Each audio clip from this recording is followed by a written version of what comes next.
weather's pretty brutal today. Yes, my backup camera's pretty frozen too. See what the windshield looks like today. I'll go scrape it.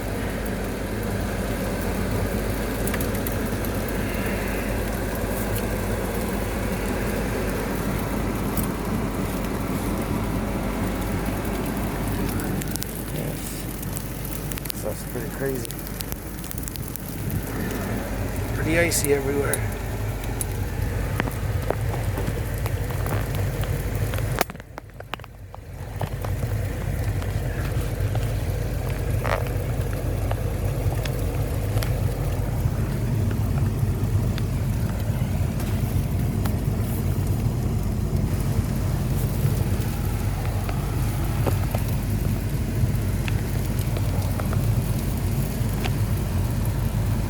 Really one of those days. I have to be careful.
shovel the front.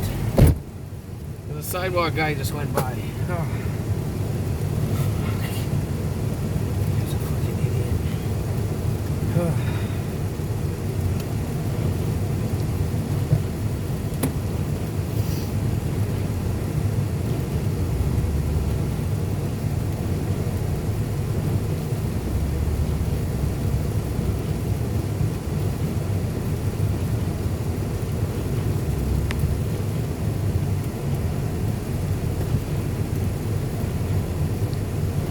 Yeah, well, this is the weather for Northbay today, everybody.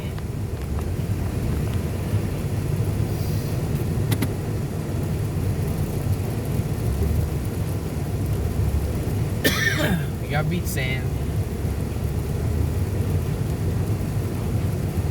Always fun to walk in.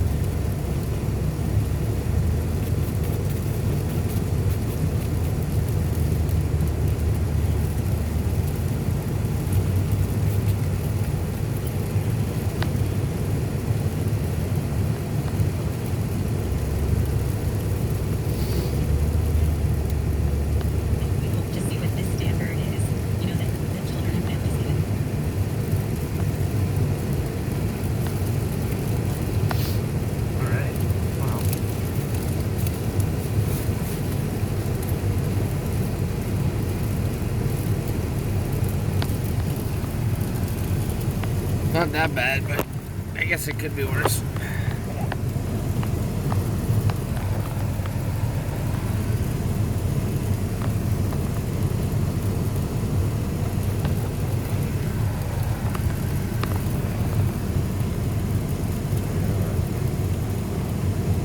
Alright, yeah.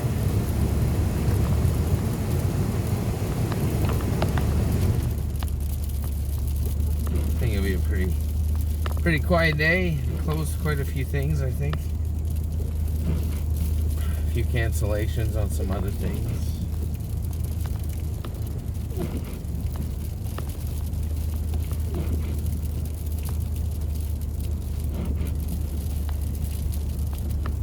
Yeah, just gotta watch.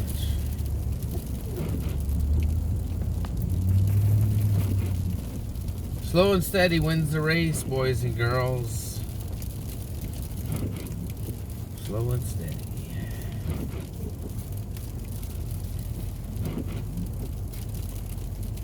They cut all the trees the other day. I don't know if you can see those. All these trees here. Give them a good trimming. I wonder if they thought the wind was going to be bad. They're like, we better cut those trees in case there's a strong wind with all this heavy ice.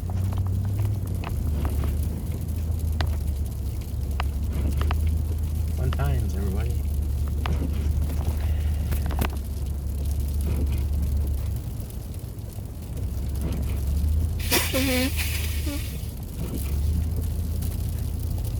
When the weather's bad, though, that's why you stay on these side roads, so that you have the least amount of traffic. It's not very busy. So you can take your time and get to where you need to go.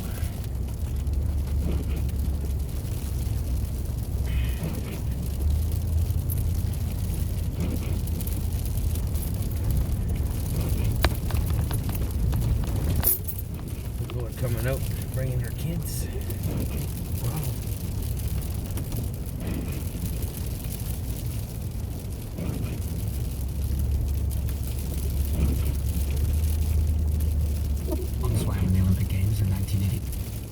Yeah, you can see it's all bouncing off the windshield and stuff. All kinds of fun stuff today.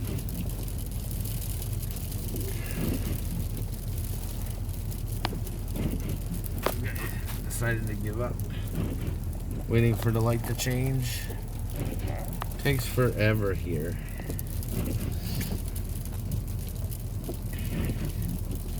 That's the way they got them set up, you know. Sometimes you can be sitting here for like 5 minutes, the light won't change.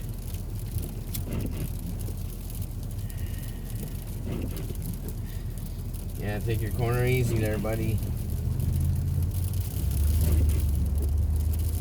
never driven in beach sand, you won't understand. And when you go to take a corner, if you're going too fast, your back tires and that are just gonna push straight through. You're not even gonna make your corner. This feels really rough, really ruddy.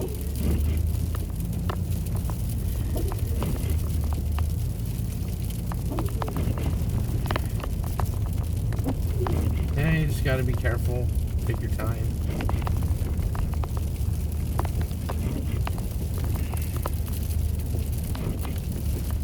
Very easy, very quick to lose traction on this kind of stuff. This sleet, freezing rain, whatever it is.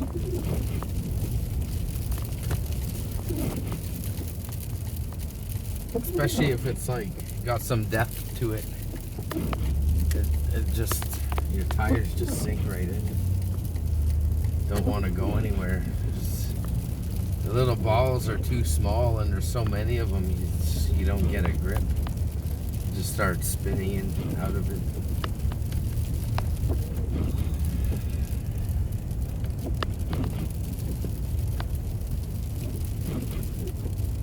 Yeah, this sidewalk guy, I don't know if it's the same guy that went by my house. Man, they do terrible jobs. You gotta figure something better.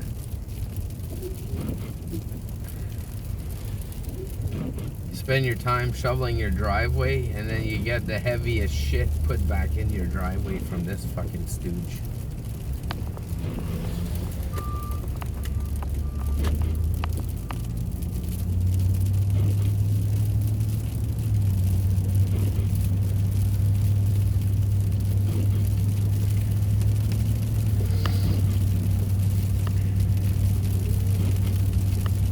A big freaking ice boulder there that he left in front of my driveway. I was like, thanks a lot, buddy. That's really nice of you. But yeah, Algonquin Hill here doesn't feel like the best. But the Tundra is doing pretty good with it. 4-wheel drive is pretty good. I like the way it's geared.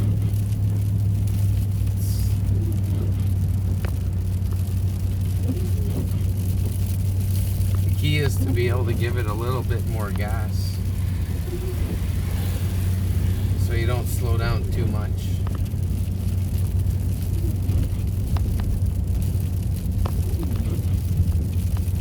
Because if you're slowing down and you give it too much gas, that's where you're gonna want to start spinning. 161 today, 161.9, so basically 162. A lot of ruts. Oh wow. This is like feels like a washboard.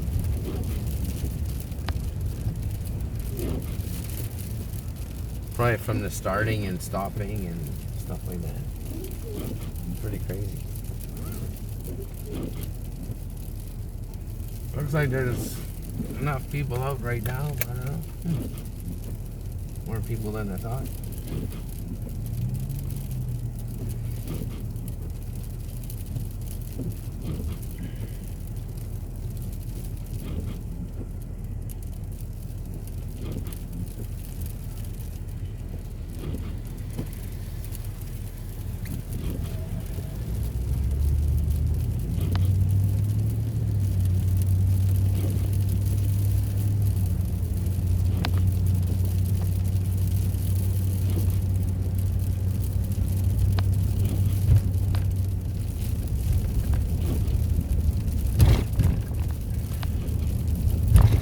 Must have put a lot of brine on the highways.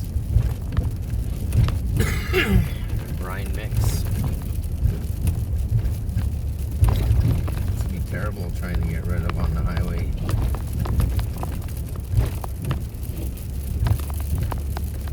That's so bumpy.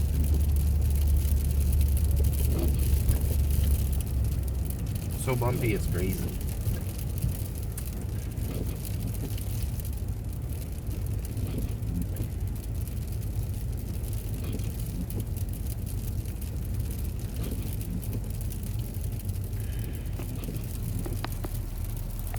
Still a lot of traffic coming, a lot of transports. So Surprised they didn't close the highway up the hill. It's really bad, man, up north. When you leave this point, the highway is really brutal. It's like a 2-lane highway most of the way to Timmins. That's why there's so many accidents. Your passing lanes are like 10 kilometers apart. See, this guy's slowing down, letting people in. Other people don't, I don't know, man. It's like they don't understand that one car has to stop for another car to go in. And they took the yield sign off of that ramp, so it's just everybody just hits it as fast as they can.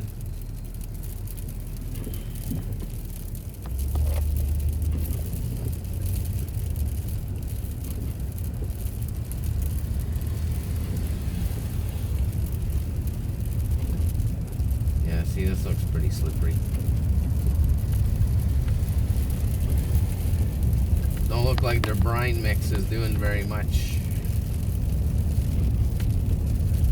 Plows went by, but looks really slippery under here.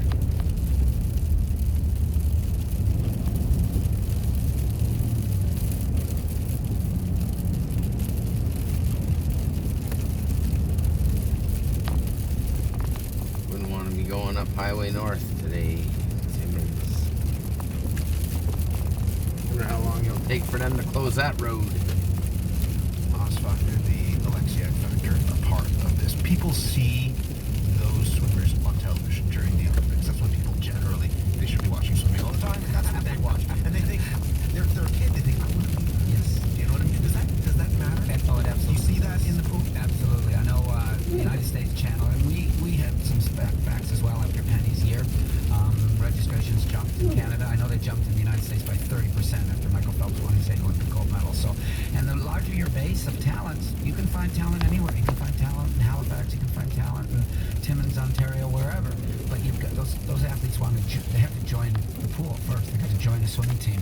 And when they see Penny Alexiak or Michael Phelps, they're not really joined. felt And weird that's the first going step. in there. And then we hope we have coaches that can identify them and move them forward. So, Kylie Mass is interesting because when she came to swim for me at the University of Toronto, she was only ranked 200th in the world in her stroke.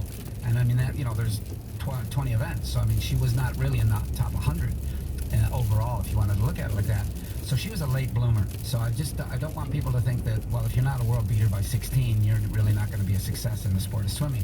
You can be, and even in women's swimming. Men's swimming, it definitely takes into their 20s. But in women's swimming, you can do it later in life. Like Kylie Mass Peru, because she's obviously now been, I think it's 7 years now, she's won a medal every big meet she's ever gone to. Her coach would have had something to do with Oh, that. I hope so. What is the ceiling for Summer McIntosh? How good? She's 16. Yeah. How good can she be? I don't know if she... the question is interesting because how good she can be. Well, she's already a world record holder, so she can't get much better than that, right? So, but people look towards Olympics. They think she's going to absolutely come home do. with a head full of The medals. question, this will be interesting because World Championships are coming up, and she's gone now from the hunter to the hunted. I mean, now everybody's after her as opposed to her being sort of in the background, really. So it'll be interesting how she responds to the pressure. I have no doubt she'll respond really. Yeah, be very careful today, everybody. See all the stuff bouncing off the windshield.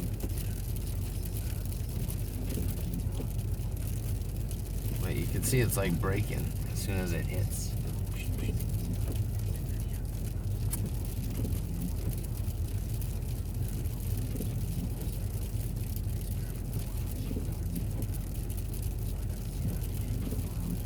Well, everyone, be careful. She's doing really, really well. It's exciting to hear about her, but also the program that is in this country that helped create her in many ways. Byron, thank you very much. Thank you very much. I love talking swimming. Byron McDonald, head coach of the University of Toronto swim team, the Varsity Blues. And yeah, remember that name, Summer McIntosh. Coming up after your regional update, we're going to talk about artificial intelligence and why some experts are saying we need to slow down technology so humanity can catch up. I'm Matt Galloway. Current's back in 90 seconds. Stick around.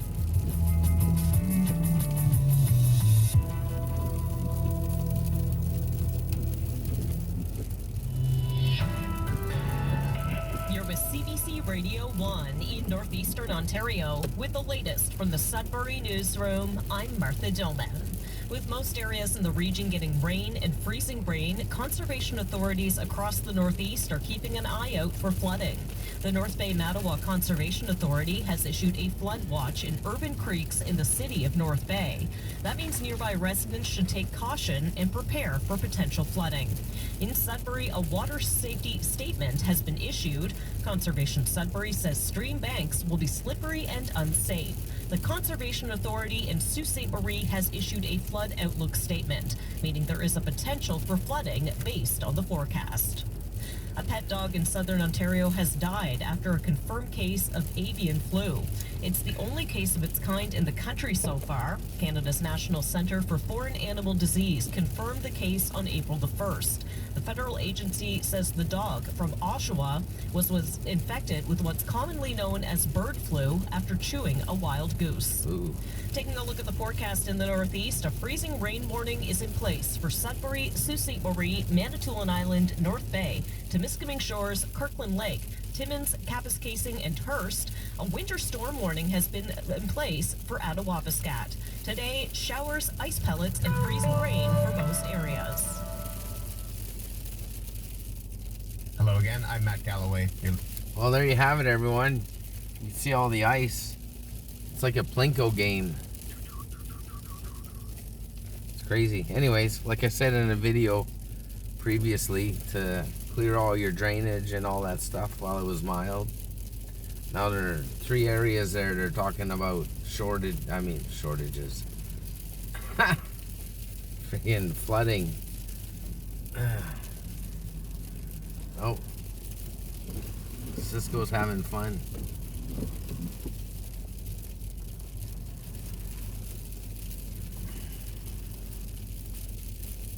Yeah, it's pretty brutal, man.